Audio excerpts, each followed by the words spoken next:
Россия сегодня располагает необходимыми средствами для отражения потенциальных угроз из космоса. Таким оружием являются завершающие испытания система ПВО ПРАС-500, «Прометей» и другие перспективные комплексы, заявил РИА Новости в субботу член Общественного совета при Минобороны РФ, главный редактор журнала «Национальная оборона» Игорь Короченко.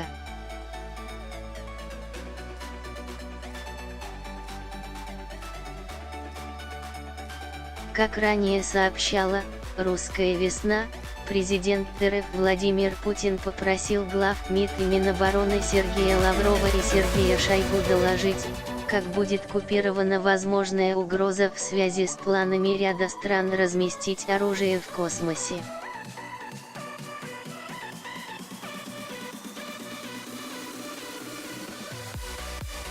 С-500 – не единственное оружие, создаваемое в РФ, способное поражать космические цели.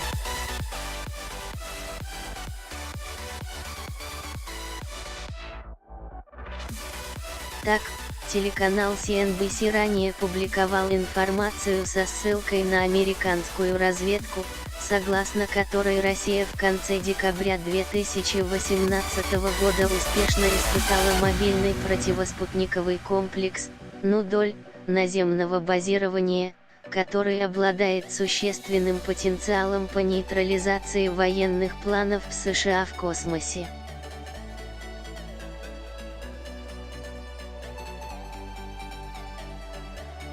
Как сообщала Минобороны, модернизированные комплексы А-235 с ракетами «Нудоль» предназначаются для противоракетной и противоспутниковой обороны Москвы и Центрального промышленного района.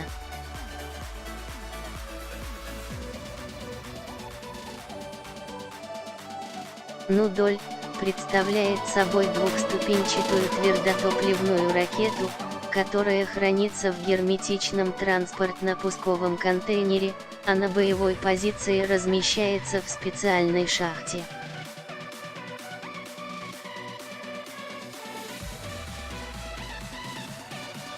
Противоракеты способны перехватывать ядерные боеголовки и перспективные гиперзвуковые летательные аппараты в ближнем космосе и стратосфере.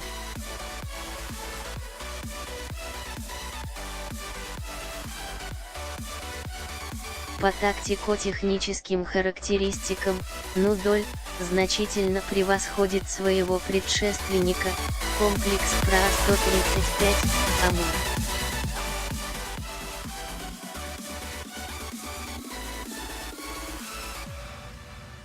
Так, она может поражать цель на расстоянии до 1500 километров, против 850 километров у А-135, а скорость перехвата у нее увеличена до 10 чисел Маха, против 3,5 у А-135.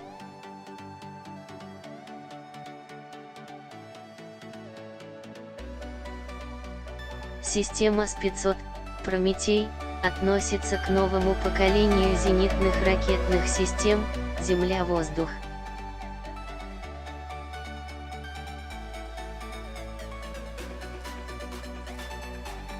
Она представляет собой универсальный комплекс дальнего действия и высотного перехвата с повышенным потенциалом противоракетной обороны и способна перехватывать баллистические ракеты, а также поражать аэродинамические цели, самолеты, вертолеты, другие воздушные цели и крылатые ракеты.